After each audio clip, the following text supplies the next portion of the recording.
رجعنا معاكم تاني في صباح القاهرة، وهذه المرة مع أطفالنا في عيد الحب. نصيب هو كل النصيب مع أولادنا الصغيرين الجمال اللي هم كل الحب وكل الجمال وكل الارتباط.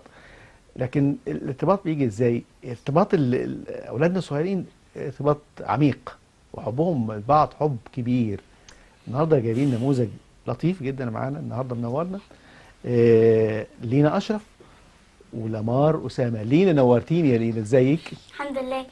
كمان لمار أسامة، ازيك؟ الحمد لله. كل سنة وانتم طيبين. حضرتك طيب؟ وعيد الحب النهارده عيد الحب، اه. ولابسين احمر ومظبطين نفسكم. انا مبسوط ان انا موجود معاكم النهارده بشكل كبير جدا. والنهارده انتوا اصحاب صح؟ اه، من زمان من زمان. لا يا والله. طب انا هبدا بلينا. انت عارفه لمار من زمان واصحاب لا هتكلم اه. لا هتكلم النهارده. اه. نتكلم النهارده في عيد الحب، عاوزين كلام كتير. طيب انت في سنه كام؟ 5. خمسه ابتدائي. مم. طيب ولمار سنه كام؟ 6. ستة. دايما الصداقه مبنيه على الحب الشديد جدا. لما اختار صديق، هبدا بلمار. لما اختار صديق اختاره عشان صفات معينه.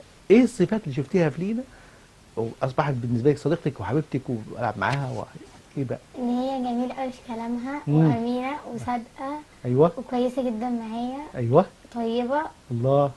كل حاجه. انا عاوز نفس السؤال اللي لينا. ايه اللي خلاكي انت بتحبي لمار بشكل كبير؟ عشان هي طيبة ايوه. وكيوت كيوت. وتسمع الكلام. ايوه. لما بقول لها حاجة تقول حاضر. يعني بتقولي حاجه دي برضه تسمع بتقولي كلام. حاضر. تسمع كلام. اه. تسمع كلام يا لمار. تمام. وايه كمان تاني؟ ومع بعض في المدرسة امم وبنحب بعض. طيب في بين الاصدقاء كده ساعات يبقى في يا لمار غيره يعني كمان البنات يبقى في غيره. انا شعري حلو، انا شعري جميله. الحدوته دي في بينكم الحاجه دي ولا مفيش؟ لا خالص. لا. اه خالص. مفيش لما ليه؟ مفيش. متاكده؟ والله انت شكلك شقيه. طب آه احنا قررنا او انتوا قررتوا يعني انه نخرج. مم. هنخرج نتفسح. ممكن تروحوا فين وتلعبوا؟ النادي الأهلي. ايوه اه النادي الاهلي. تروح النادي. ونروح ناكل مع بعض. اه. اه وبنفطر مع بعض. ايوه. وايه تاني؟ مم. تفطروا مع بعض وتلعبوا. طب بالنسبه للمذاكره ممكن تقعدوا تذاكروا مع بعض، او حد مثلا اه. لينا مش فاهمه حاجه فممكن تفهميها، او لمار عاوزه حاجه ايوه. اه. طيب هاخد منكم الاجابه دي، بس هنروح الفاصل ثم اعود معكم مره اخرى في صباح القاهره.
صاحبي يا صاحبي.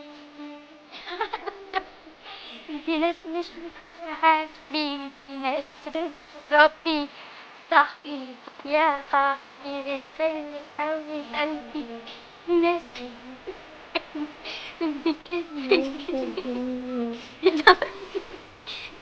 نختار الدنيا يا صاحبي.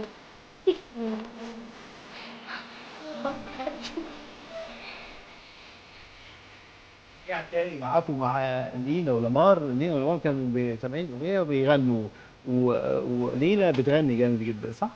كنا بنغني ايه؟ صاحبي يا صاحبي. لا طب يلا ممكن نغنيها تاني؟ انا عارف انه لمار تقريبا مش حافظها كويس صح؟ طب غني حته كده. صاحبي يا صاحبي انت اللي بحتك شبهي. ها الله ناس عليك. بتنسى ربي تربي، من ناس تنسى بتنسى ها طيب آه، آه، انتوا بتغنوا مع بعض بتلعبوا مع بعض اه وبتعملوا حاجات جميله انتوا بتروحوا مسرح بتعملوا مسرح اه كتير. والله كتير. يعني انتوا غاويين تمثلوا اه اه والمسرح حلو اه والله بجد مم.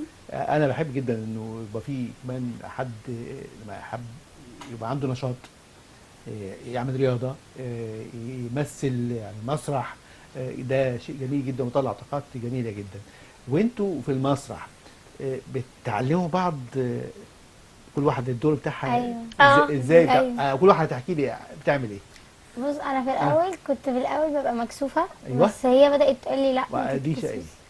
هو الاثنين إيه؟ انا كنت بقى من زمان مسرحيات وكده. والله هسمعك اسمع لمار كانت يلا بتقول لي ايه ما تتكسفيش. أيوة. وبدات تقول لي لا اعملي واعملي واعملي لحد ما بقيت ما بتكسفش وبدات امثل يعني بكل طاقتي. كل طاقتك مم. يعني لينا هي اللي عملت ده مم.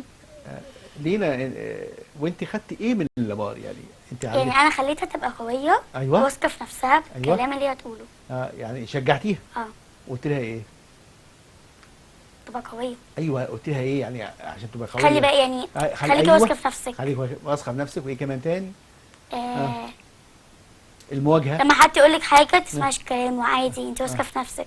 طيب مواجهه الجمهور اللي على المسرح ده ده حاجه عظيمه جدا لكن مواجهه الجمهور والناس لما عينيكوا تيجي في عينين الجماهير تبقى صعبه جدا وقفه المسرح وقفه صعبه ازاي انتوا اتنين هبدا بلينا تغلبتوا انت اعتقد انك انت عندك الجرأه انك تعملي ده بشكل كبير انك تقف قدام المسرح قدام الجمهور وتعملي دورك بشكل قوي جدا اه عادي. عادي خالص مش بتخافي لا والله لا هو انا دلوقتي مش كانت خايفة. بتخاف بس أيوة. انا اللي خليتها تبقى واثقه في نفسها. برضه انت طيب قولي ايوه هو انا مش هخاف دلوقتي بس كنت زمان بخاف بس دلوقتي مش هخاف. طب المواقف الصعبة اللي بتواجهكم أكيد وأنتوا بتلعبوا في النادي في المدرسة في المسرح في مواقف صعبة بتواجهكم إزاي بتواجهوها كمان؟ لينا قولي. انت مثلا لو حد ضايقكم مثلا إزاي بتتصرفوا؟ بدافع عن وإزاي بتخافوا على بعض؟ انتوا بدافع عنها وهي بتدافع عني. بتدافعوا عن بعض بشكل قوي جدا إخوات أنتوا. طب مش صحاب. انا عارف والله انا عارف ان انتوا صحاب الفكره انه الصديق ده ممكن يتحول يكون اكتر من الاخ كلام مظبوط يبقى قريب من قلبك بشكل كبير صح يا لمار صح انه قريب بحب صديقي جدا وخاف عليه وانصحه واعمل كل حاجه حلوه معاه انت بتعملي ده مع لينا ايوه يعني بحس ان هي شبه اختي. شبه اختك وانت يا لينا نفس الكلام. نفس انها شبه اختك بالظبط. طيب وهي واقفه في ظهري.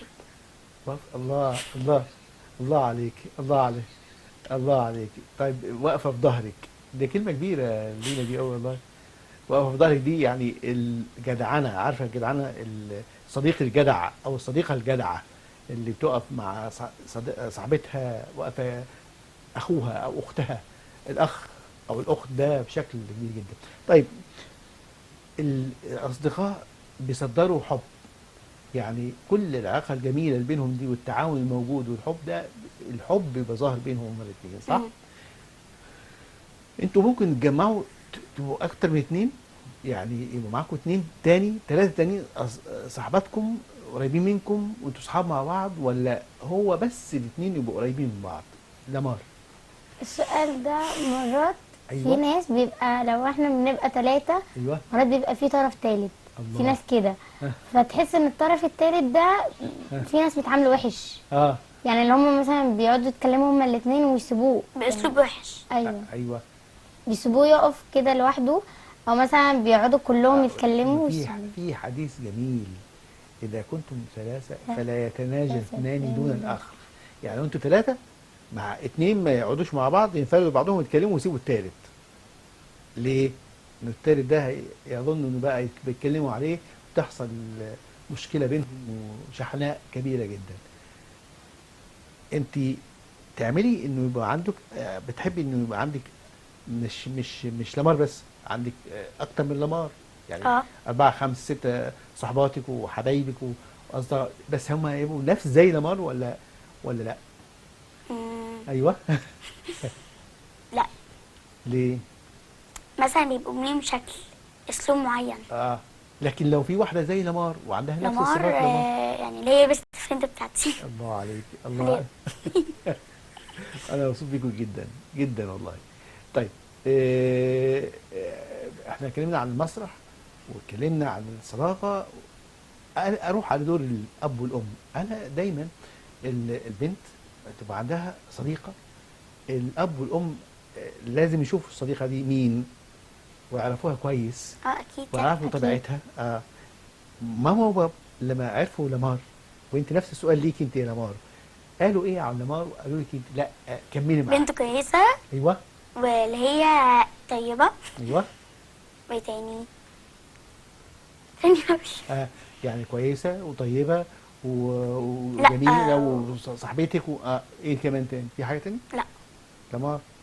ايوه لان هي محترمه وكويسه جدا محترمة. معايا. ايوه جدع. كويسه جدا معايا، مم. وما بتعملش حاجه وحشه معايا، وكمان بتكلمني، بتبقى كمان قريبه جدا مني. امم. قريبين من بعض يعني. فالاب دايما بنتقابل آه يوم التلات. آه. ماشي. الاب والام بيشجعوا اولادهم على اختيار الاصدقاء، صح؟ مم. وخلي بالك. بس مرات آه. في اصدقاء بيبقوا سوء.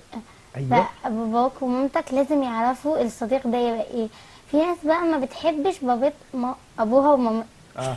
الاب الاب والام والام. يعرفوا اصحابهم دول، اه. ان هم مثلا بيبقوا اصحاب سوء بس هم مش عايزين يبعدوا عنهم، صحيح. بس هم بيزعلوا لما يبعدوا عنهم، بس آه. الاب والام دايما بيبقوا صح.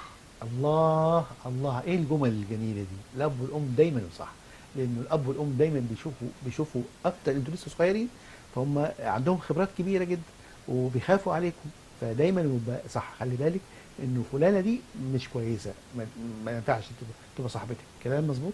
مم. الاب والام دورهم كبير ودورهم صح. هم دورهم في انه يوجهوكوا يعني. فخلي بالك، ما دام قال لك بابا وماما انه لمار دي خلاص كويسه، يبقى دي كويسه. كلام صح. مم. طيب، اه. انتوا احنا قلنا اختيار الاصدقاء، مم.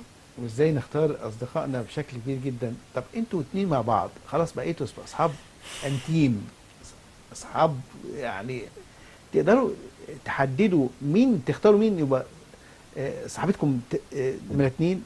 انتوا بتحددوها مع بعضكم انتوا الاثنين، يعني نقعد مع بعض. البنت فلانيه دي كويسه قوي، ممكن صاحبها ولا ساندي. ايوه ساندي. اه. يعني دلوقتي بتختاروا مع بعض. مم. ايوه أيوة. واصبحت بالنسبه لكم انتوا دايرتكم دايره تتفتح لحد يبقى زيكم بالظبط، صح؟ بتفكروا بنفس المنطق مع بعضكم اه. ولا بتختلفوا؟ لا نفس المنطق. نفس المنطق. طيب، ما فيش حد يبقى على وتيره واحده. اختلاف طبيعه الانسان يعني، فممكن نختلف، يبقى في موضوع نختلف فيه ساعه الاختلاف. انا عاوز اعرفكم، وانتوا بتختلفوا ازاي؟ لينا. اه. ايوه، لو في موضوع اختلفتوا فيه، معلومه انت شايفاها صح وهي شايفاها غلط، فكره انه عاوزين نروح مشوار لما نروحش عشان كذا، ده اختلاف عادي. لما نيجي نختلف بنعمل ايه؟ ده مهم جدا. ايوه. ثانية أقول. قولي معاكي وانت فكري يا جماعه. ايوه انا عارفه اقول. طب قولي، لا قولي وفكري انت يا لينا. في اختلاف اراء، فلازم نحترم كل راي، لان الراي ده مرات بيبقى صح مرات بيبقى غلط. بس لو انت عايز تركز على رايك انت ما ينفعش. في ناس رايها دايما بيبقى صح، في ناس رايها دايما بيبقى غلط. حلو. وفي ناس بتبقى عارفة ان رأيها غلط بس بتبقى دايما عايزة تمشي عليه. الله عليك، قولي تاني. في ناس أيوة. رأيها بيبقى صح، في ناس رأيها بيبقى غلط. ايوه. بس الناس اللي رأيها بيبقى غلط بيبقوا ايه، عايزين يمشوا عليه عشان أيوة. هو مش عايزين يبينوا نفسهم ان هم غلط. حلو. وفي ناس رأيها بيبقى صح وعايزين يبينوا للناس وجهة النظر نظرهم بتاعتهم. انه صحيحه.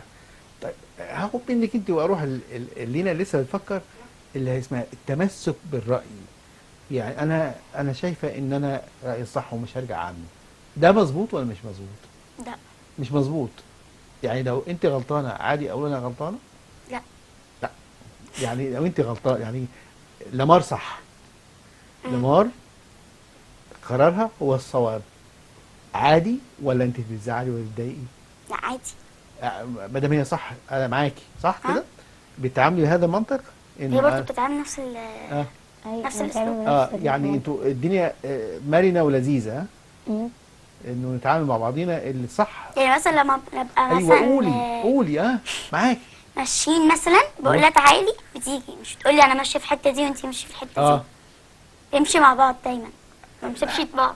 حلو أيوة. حلو. انا قصدي برضو لما نيجي يعني هنتكلم مع بعضينا وهناخد وجهة نظر بعضينا في موضوع معين، اي موضوع من الموضوعات.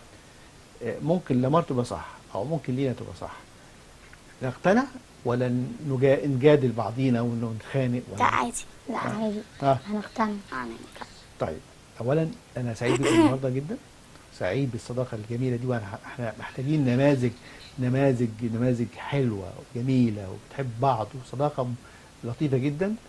لينا اشرف نورتيني، كل سنه وانت طيبه، يومك حضرتك احمد طيب. ده عيد الحب.